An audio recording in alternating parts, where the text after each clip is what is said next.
Hey everybody, this is Mike Michalkow and welcome to my YouTube channel. And in this lesson I want to talk about something that's super important, which is how to hold the drumsticks properly. Some of you have probably heard that I actually held the sticks wrong for about 10 years of my playing career. Kind of slowed me down and hindered me, and until I was able to connect with some great technique instructors, I was really struggling to get faster and more fluid. So let's talk about this for a second here. So the first thing you're going to do is you're going to put your hand out just like you're going to shake somebody's hand, okay? And you're now going to make a gun with your right hand. We'll use our right hand for this example. And what I want to do at this point is I want to turn the wrist. I want to turn the wrist to the left, okay? But don't use your whole arm, okay? Just turn the wrist. That's all I want to do, okay? Now, if I was to lay my hand down on the pad like that, that's okay, but I want to raise it up a little bit. The next thing I'm going to do is grab my drumstick and put it inside the first line there, the first line of my finger. I have to bend my finger a little bit to create that. Just create this cradle so we can see how that works. Okay, you see how that works like that? Okay, so what I'm going to do is I'm just going to get rid of this stick here for a sec. I'll just put it in there. And I'm going to back my hand up, and I'm going to push the stick forward until the tip wants to fall into the center of the practice pad, okay? And try to use a bouncy pad for this example. Having a non-bouncy pad or non-bouncy surface is going to be a little bit more challenging for what we're trying to achieve here. So try to have a pretty bouncy surface, or even a real snare drum would be great. Okay, so at this point you can see that I've pushed the stick forward to the point where when I push on the back of the stick, it wants to rebound and bounce. Now if I'm too far back, it's just going to kind of die and fizzle out. So what I've found on the drumstick is something called the balance point. Okay, it's the balance point of the drumstick. Beautiful. Every stick has one. It's usually to the point where when we get this all done, you'll see a little bit of drumstick coming out of the back of your hand. Next thing I'll do is I'll put my thumb on top of the stick like this. Okay, thumb's on top of the stick, and now I'm going to turn my hand over. Okay, so you see I've turned my hand over like that. Okay. Now if I raise my stick up so you can see, I'll show you both camera angles here. Okay, you can see that the back of the stick is actually hitting me in this pad, this soft part of my hand. We don't want it to hit here, and obviously we don't want the stick to go this far because we need that pinky finger to wrap around gently at some point. So the back of the stick is going to hit me in the pad of the hand, very important, okay? At this point, take your back three fingers, middle ring, and pinky, and gently wrap them around the stick, okay? I don't want to grip the stick. I just want to wrap them around just so the stick is secure in my hand.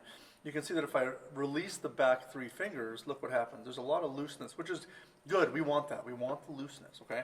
But as soon as I put the grip back on it, it controls the looseness. It doesn't reduce it by a lot, and it doesn't restrict it. We want to always be loose. Remember to always be loose when you're doing this example.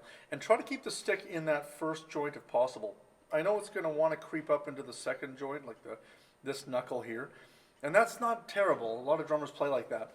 But I find that I can get more fluidity and more speed and more reaction from the stick when I have the stick in my first joint of the index finger. Okay. Also helps me to cradle in the middle finger better too. If I'm way up here, I just find that the middle finger can't quite get it. Everybody's hands are different. For me, I had to find something that stayed comfortable and continued to work for me.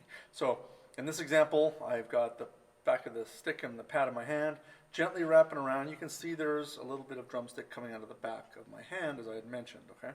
So the next thing we're going to do is we're going to take our other stick and just kind of match it up. You can go through that whole process once again if you like, or you can just match your hands up, creating something we call matched grip, okay? You might have heard that, and if you haven't, that's a new term, but it's a real thing. Matched grip, meaning your hands look the same, they're matched, okay? So I can look and I can see that my hands are the same. Might need a manicure on my right hand, but that's in another lesson. All right, so now that I can see that my hands look pretty decent, okay, I want to put my arms down by my side like this, okay, and completely relax, okay? All right, so what I want to do now is I'm going to raise my arms up naturally. When I raise my arms up naturally, you don't want to turn them, because that's not a natural movement to raising your arms. If you're raising your arms, generally you're just raising from the elbows. So raise from the elbows, okay? At this point, join the tips of your sticks in the center of the pad or the drum, okay? Now look at your hands. Is one knuckle out like this? Is it bent and one flat? You don't want that, okay? You want them to be the same. I don't want to put too much pressure on my thumb, but I do want my thumb to be flexible enough that it will move with the drumstick once we start going fast. Okay, so at this point, I've got everything feeling pretty comfortable. I do want this gap. There's going to be a gap in my hand here. You can see that I can actually put the drumstick right through there if I need to. Okay, and this is for very loose, controlled playing. As we get faster and playing louder, the grip will secure more. I don't like to say the word tighten. It's going to secure more. It's like putting more security on let's say you put a surfboard on the roof of your car and you only put one bungee cord. Not a good idea. So we want to secure it a little better so it stays on the roof so we can make it to the beach, and so does the surfboard. So we're going to put a little bit more security on the stick as we start, going faster, right? So common sense in a lot of ways, and you'll find that you won't be dropping your sticks as much. So this is the match grip, and this feels pretty good. Right now you've noticed that I've still in that same point in my hand. The fingers are gently wrapped around the stick. You can just practice some single stroke rolls, get this kind of a thing going on, right? And just see how it's working. If you're left hand or if you're a lefty and your right hand is weak, just keep on practicing and spend more time on just one of the weaker hand. But idea is to try to keep your hands the same. If you notice you're going like this, you want to reduce arm movement and really work on the wrists. I used to practice just in the air, just like this, okay?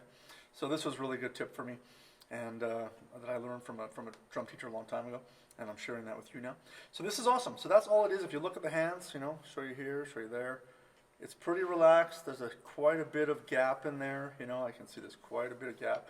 Don't clench up. That's going to cause tension, and it's going to slow you down. It's going to reduce your roll ability, all these things that you would love to be able to do on the drums. So with that being said, I hope this helps.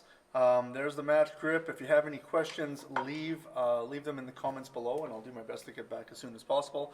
Thank you. Please like and subscribe. Help me build my channel, and we'll see you all in the next lesson. Take care, drummers. Bye-bye.